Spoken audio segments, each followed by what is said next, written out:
Welcome to Aotearoa Tomorrow. I'm Arthur Falls. Today we're speaking with Hugh Parsons, an economist at BERL, one of our nation's largest advisory organisations.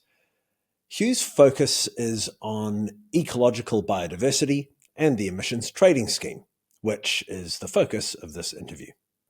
New Zealand has agreed to reduce its emissions under the Paris Climate Accord. The ETS is supposed to help with this by putting a price on the emission of greenhouse gases like carbon dioxide. It also creates a way to pay people who plant permanent forests, which sequester carbon in wood. But is it actually working? The answer is complicated. Thanks for joining, and why don't you tell us a little bit about yourself? Okay. Well, firstly, thank you very much for having me here. My name is Hugh Parsons. I'm a consultant from BERL, which is an acronym for Business and Economic Research Limited. We are one of New Zealand's oldest consultancy firms. We initially started off as some economists from the Reserve Bank and Treasury who wanted to do their own forecasting back in 1957. We've changed quite a lot since then. We now advise a lot on policy, data, statistics for government and non-governmental organisations and industry bodies. And I've been with BERL for almost 2 years now. So there's this infrastructure of private organisations that advise the government, and it's been explained to me that these things are called think tanks. And so I guess BERL is one of those. Yes, we are definitely on the smaller side.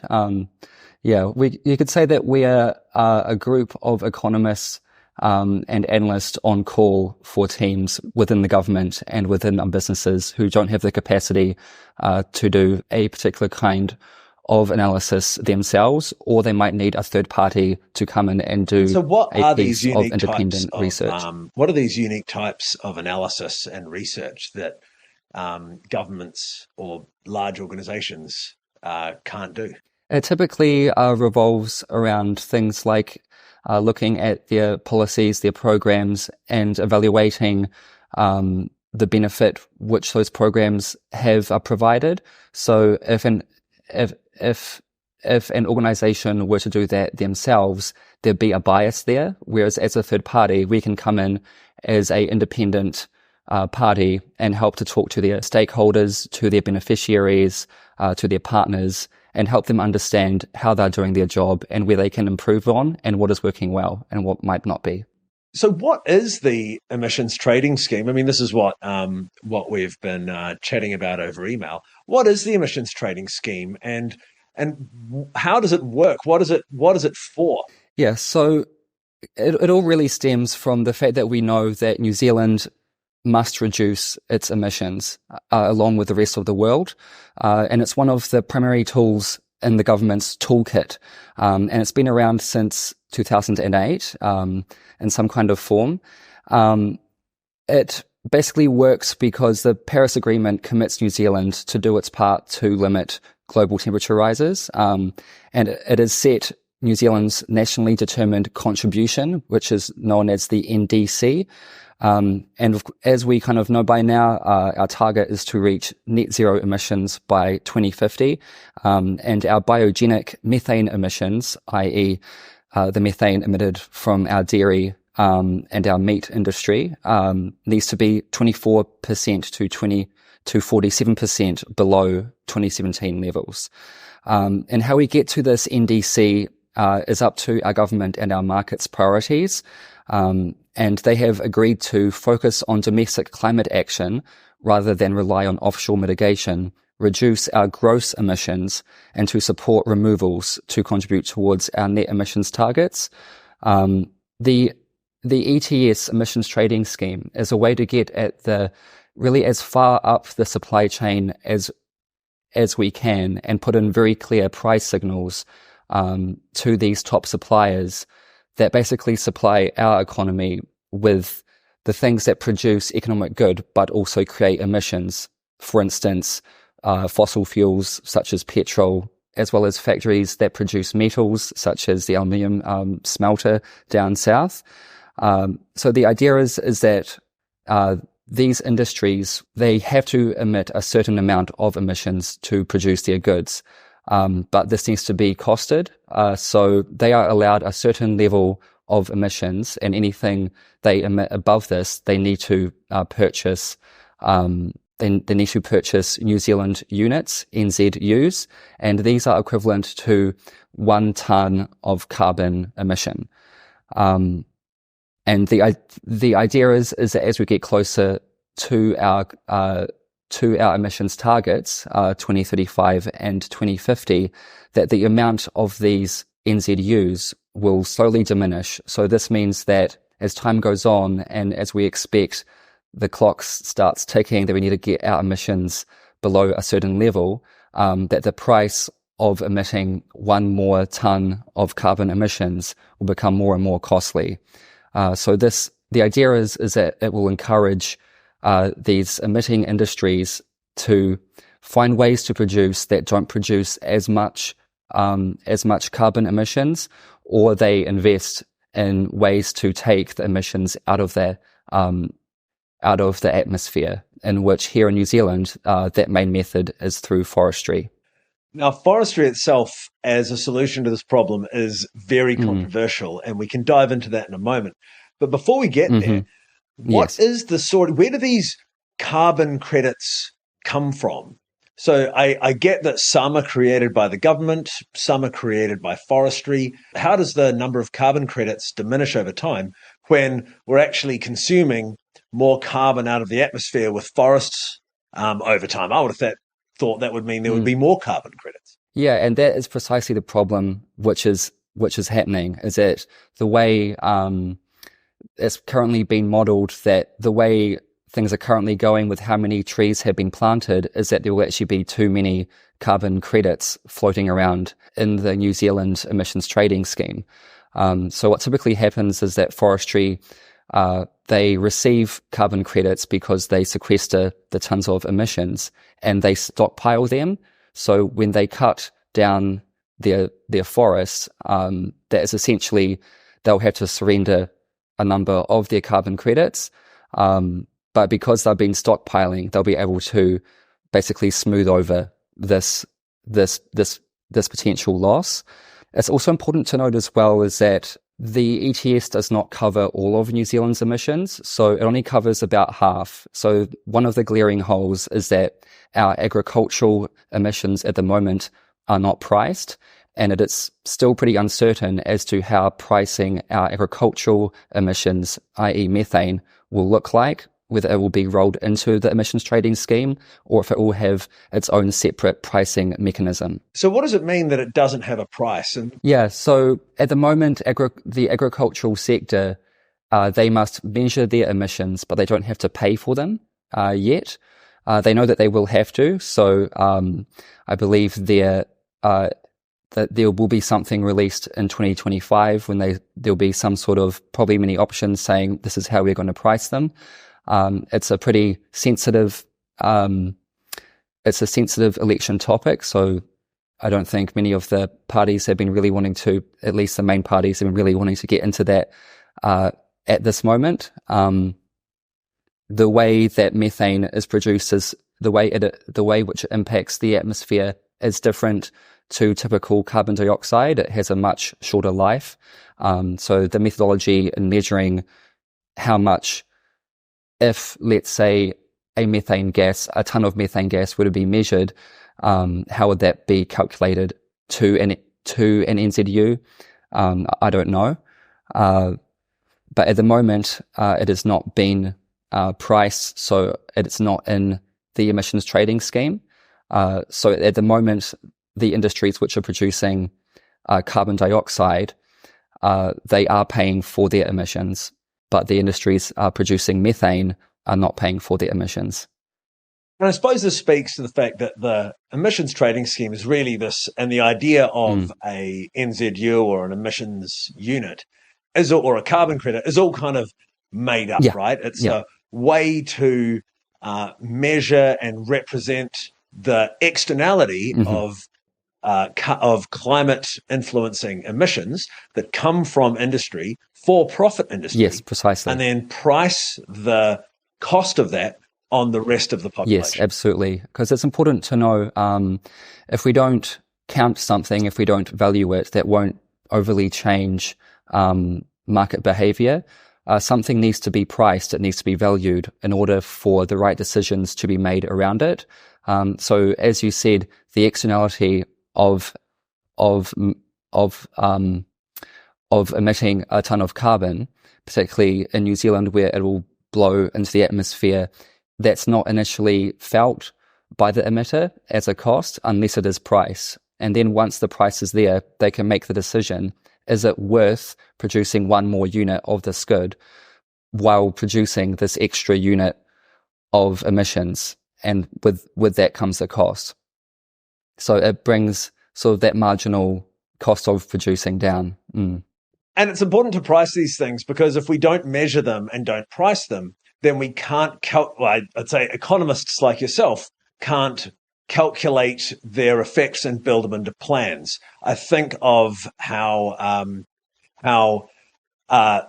let's take, for example, like child rearing isn't priced into GDP because it doesn't involve an economic transaction. Absolutely. It's really important. And, you know, things which aren't counted tend to be forgotten when you look at the big picture of things. You know, for instance, the native environment has not been given a price for a very long time. So it was expensive. It was very much extensively cleared in favor of farming, in favor of forestry, in favor of many other things, because it wasn't priced, because the value of being biodiverse was not valued. Whereas now, for instance, with the impacts of Cyclone Gabrielle, as we saw when you clear vast swathes of very important native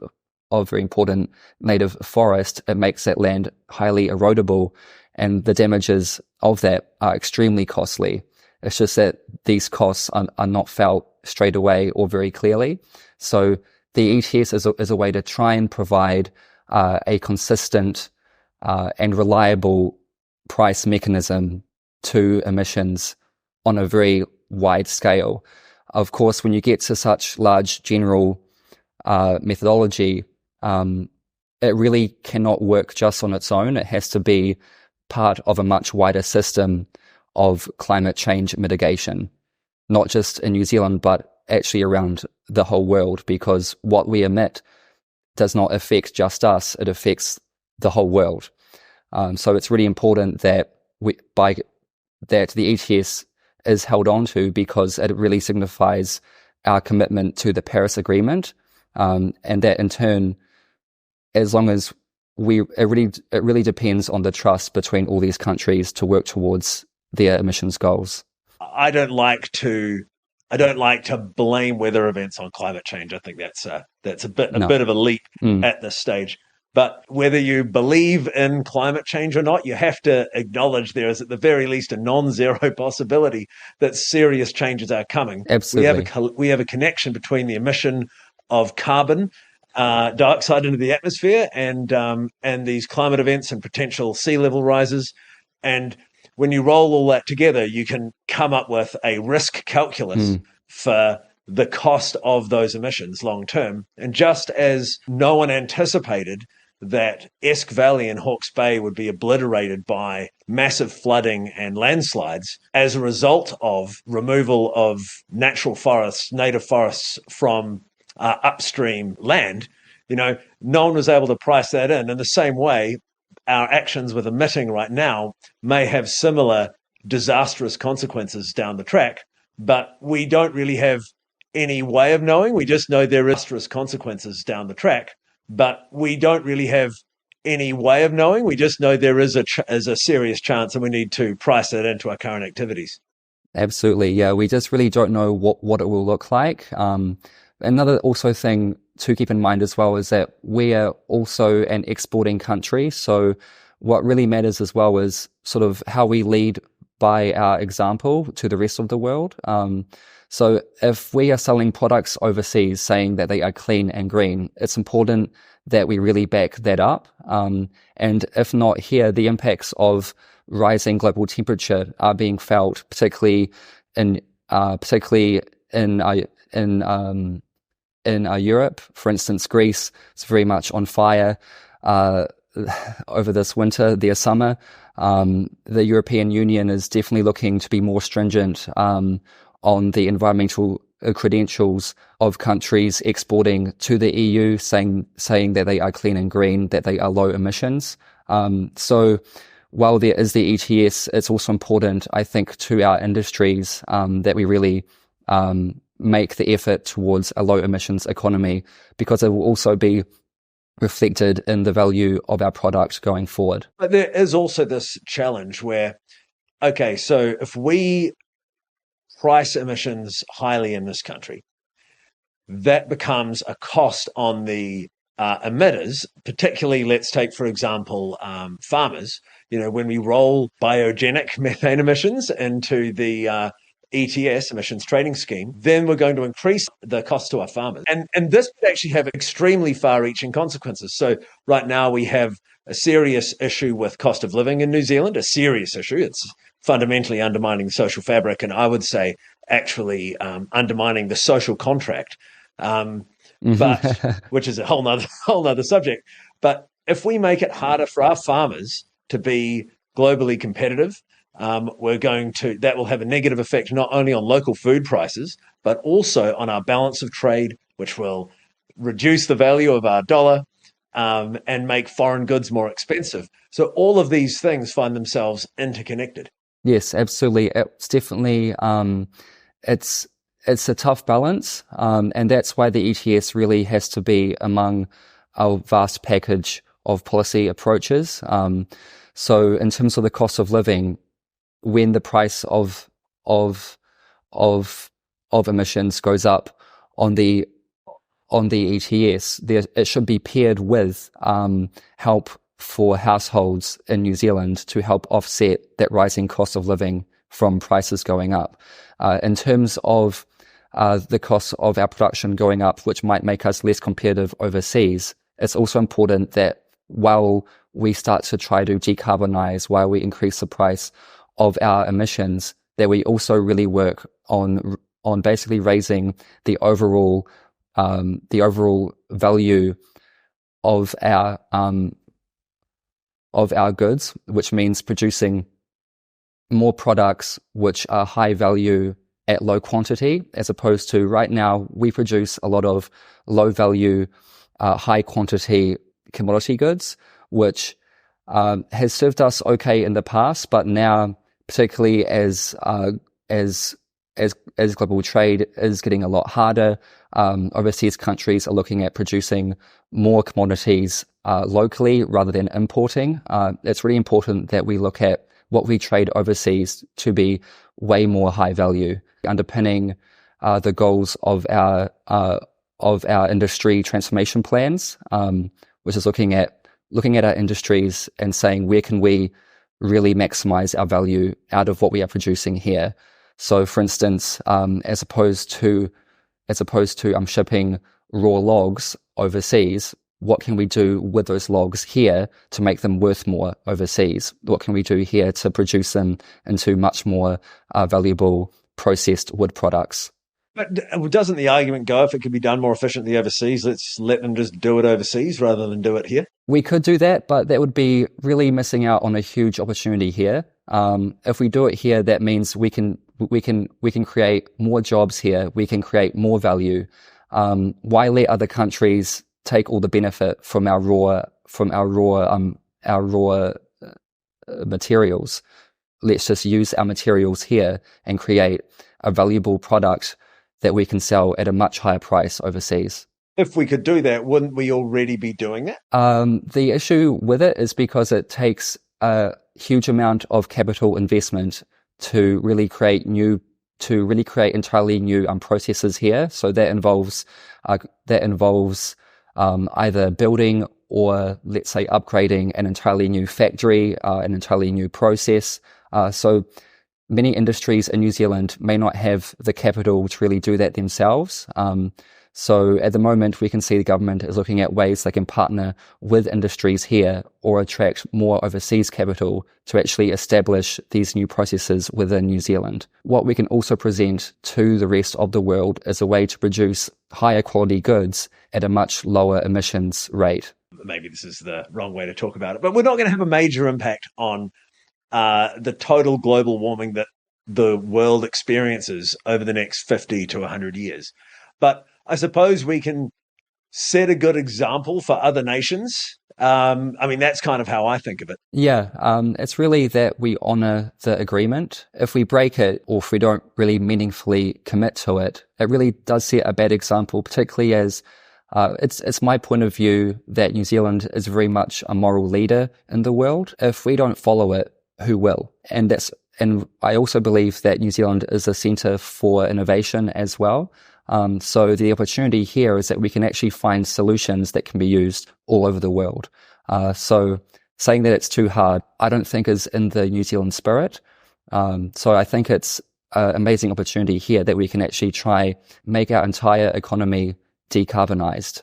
And we actually have that scale to feasibly do that. Currently, there's talk, particularly coming out of the ACT Party, to allow New Zealand businesses to purchase international carbon credits to offset their emissions. Now, this is one of the things that is causing upset in the New Zealand carbon credits market. There's a little bit more going on there that we should probably dive into as well.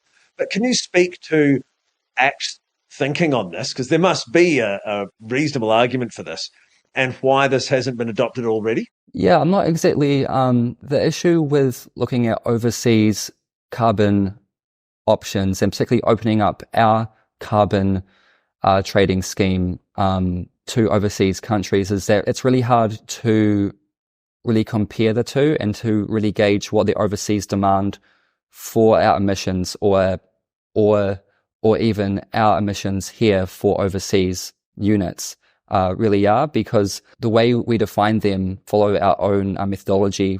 They relate to our economy and our own market. Doesn't really make much sense to be purchasing credits from overseas, because I don't really see how that would really encourage New Zealand businesses to lower their emissions or to look at offsetting their gross emissions. I don't really see how that would be that much more beneficial than just looking at buying credits here. It seems like it would undermine the entire scheme. Yeah, I think so. I think definitely in the future, the New Zealand government has predicted that we will need to invest in offshore mitigation in the future. I believe the latest work on that estimated to cost the equivalent of 27 billion by 2050, which for me seemed a little bit low because we don't know what offshore mitigation will look like in the future, and we don't know what the demand will be for that. If all the countries part of the agreement fail to meet their goals, then they'll all be looking for offshore mitigation. So whoever has managed to get into sort of net carbon negative, then everyone will be wanting to invest in their mitigation, which could make the price extremely high. But at the moment, I think it's too uncertain to say what offshore mitigation could really look like. And that can really be felt when looking at these emissions trading scheme reviews, is that it's really too early to say what offshore mitigation or let's say offshore participation in other trading schemes could really look like. But it sounds like there's actually a business opportunity there. Yeah, absolutely. I mean, let's say, we could be one of the best performers, and other countries, let's say other countries overseas could be looking to send us money to invest in our economy because we are performing so well, because we are taking the emissions out of the atmosphere. But it's important to also measure it with the uncertainty that we don't really know what it will look like, and also how our ETS will change as well. There's something that kind of gets me is there seems to be a lot of, business doesn't like change. Business likes certainty.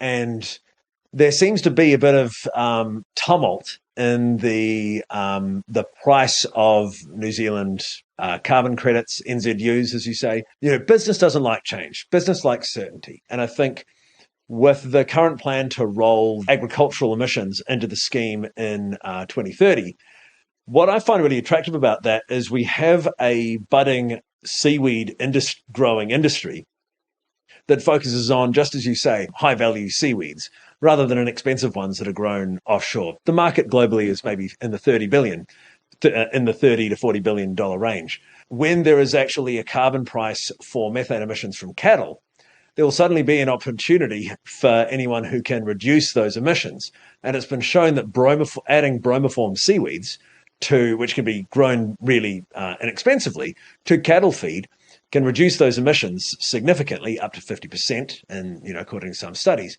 which would mean that there would be a very clear value, a very clear price on these bromiform seaweeds that could be sold both domestically and abroad when other nations abroad roll their agricultural sectors into their emission schemes.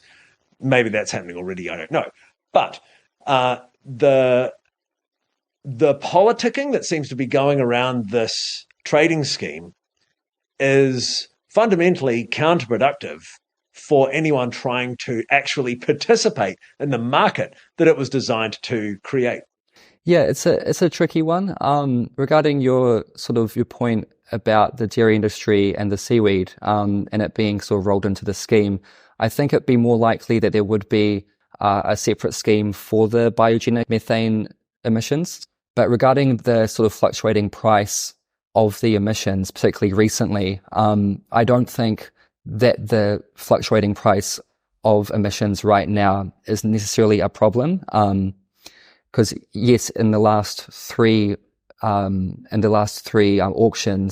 the bidding did not reach the confidential reserve price, but there were still trades being made on the secondary market between emitters and between forestry.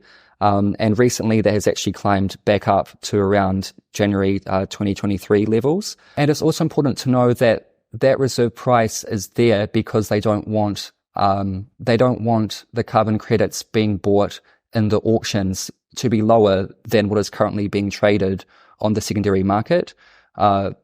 Otherwise, that would sort of basically undermine that secondary market between the emitters and forestry with their own private trading. Because it seems to people watching, I think, that the fact that no one is buying these units from the government indicates that somehow the scheme itself has failed. But in actual fact, the government is just part of this market, and currently demand is satisfied. They're really just a part of it, and that's exactly how the scheme is supposed to run. There's a big, elephant isn't in the room, probably isn't. Maybe that is the right phrase for it. But there's a major issue with foreign investment in exotic forestry on New Zealand land, planted as a carbon sink, as a permanent forest.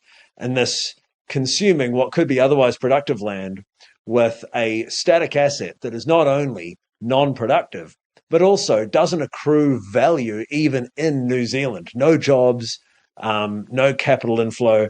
It's just a giant forest of radiata pine sitting there that's never going to get cut down or contribute to anything. This has follow-on consequences when these forests are potentially burned or destroyed by other means, which leads to the return of that carbon back into the environment, but also the rotting of roots that can destabilize hills and then lead to landslides and disasters, again, referring back to what happened in Esk Valley, because you had a whole bunch of destabilized land from these felled forests that had been there in the past. So there are these huge consequences of allowing exotic forestry to be used to produce carbon credits. Is there a better way? Yeah, so at the moment, one of the reviews into the ETS scheme is specifically looking at the role of exotic forests. And it's really looking at if it is otherwise productive land, its best use is not this very static radiata forest where it's not creating any jobs, it's just sitting there making money. However, the permanent forestry role in the ETS does play a particularly important point for people who use it to really make money out of otherwise unproductive, hard to reach land, to create value to then invest back in their communities. So the review is really looking at how can it be readjusted so that the ideal permanent forests basically transition into indigenous forests, which does take a lot of time and it can be very costly if this land is very remote.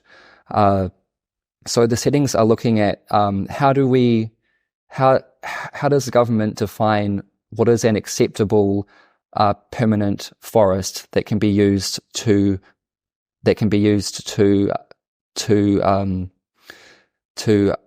generate carbon credits, and they have looked at. I've got my notes. So they've kind of looking at really two main options, such as changing which forests should be allowed. So one of them is very clear: only indigenous or transition forests can be used to really classify as a permanent forest. It would be very costly, however, particularly to Māori landowners who have these remote exotic forests, which be very hard and very costly to basically transition back into indigenous, or really putting in limits into which exotic forests should be allowed, such as really forests which are only certain types in certain locations with certain owners. It's going to be a lot more flexible than the first option, and it can be made to really encourage long-lived exotic species such as redwood, and to encourage more indigenous transition forests. But I think in general, the government would not want otherwise productive land to be turned into unproductive forests. Yeah, it doesn't seem very useful. It seems, the most sensible thing, as a layman, sensible thing to me seems to be to just plant a bunch of bush, which I suppose is the native example. But what's transitional mean? So that is when a forest, which is predominantly pine, is transitioned back into indigenous forest. And what that involves is that pine has to be cut down, and then that land needs to be replanted, reworked to then be suitable for indigenous species. So that can be quite a costly exercise, not just to do as in the cutting down, the processing of the logs, the processing of the stump, the roots. When the landowner cuts down the tree, they also have to surrender the credits. They can get back to that forest still being a good money maker in terms of carbon capture, but it can take quite a long time for that forest to really regenerate back into a highly performing carbon capture piece of land. There's also at the moment discussion on biodiversity credits as well. Well, that sounds completely counterproductive as far as carbon production goes, carbon capture goes. It is a little bit counterproductive, but it is understandable given if you've got a well-established, mature forest that is really sucking in quite a lot of carbon. However, if it is chopped down, then you've got a bunch of very, very young trees that are not capturing as much carbon as that very large forest was. Everything we've talked about now is challenges and kind of these complicated balances we're supposed to weigh. What, in your opinion, is the best path forward? I think I'll always be biased towards encouraging more biodiversity. So I think at the moment the government is reviewing the options for a biodiversity credit system, so that firms and organizations which value our native bush, they can invest into activities which is helping to really build this back, and this alongside also the carbon capture of these indigenous forests would probably make it a lot more feasible for landowners if they want to transition their forest back into our native trees to really do that. And I also think the way forward is that the value of a pine forest in New Zealand should also not just be drawn from the carbon which it can capture, is that it's also a very valuable resource in terms of building, in terms of biochemicals. The future of wood processing, I think, is really quite broad for this country. So the value of the ETS should really be secondary to the actual economic value of having a highly productive wood forest. So I think we should also encourage a lot more innovation and a lot more value add within our own forestry industry to actually maximize the value that we get from this. It is our third largest export, but it could be so much more if we move beyond just really producing raw materials for someone else's value chain. Right. So your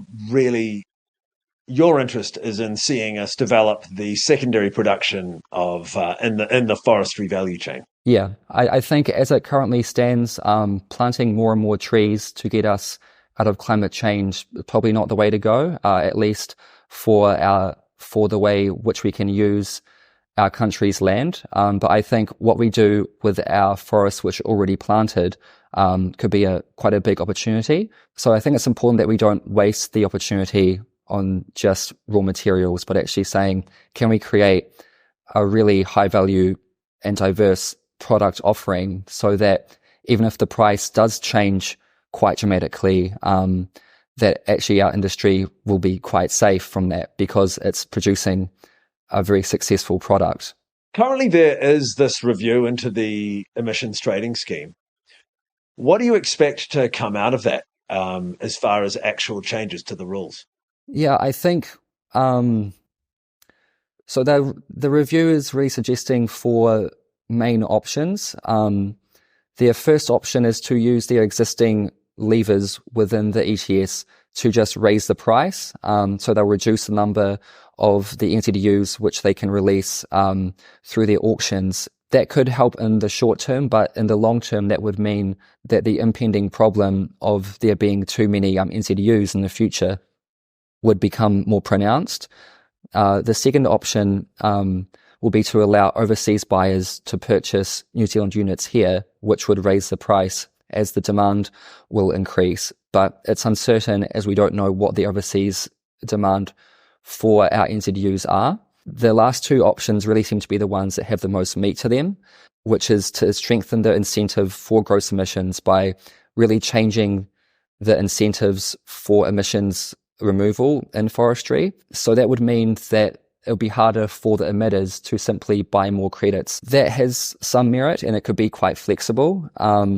The fourth option is really having separate incentives for gross emissions and removal activities. So that's where the emitters can only purchase new units from the government, and then forestry sells their units to government, and then the government can then choose how much of those are units to then give to the emitters.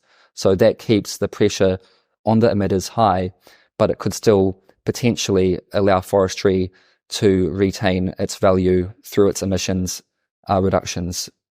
Oh, fantastic. I mean, this has been really enlightening. It's exactly what I wanted to get down on tape here, because you can read all of these different articles and stuff and not really be able to put together the bigger picture. And you've done a great job, Hugh. Is there anything else you want to add before we wrap?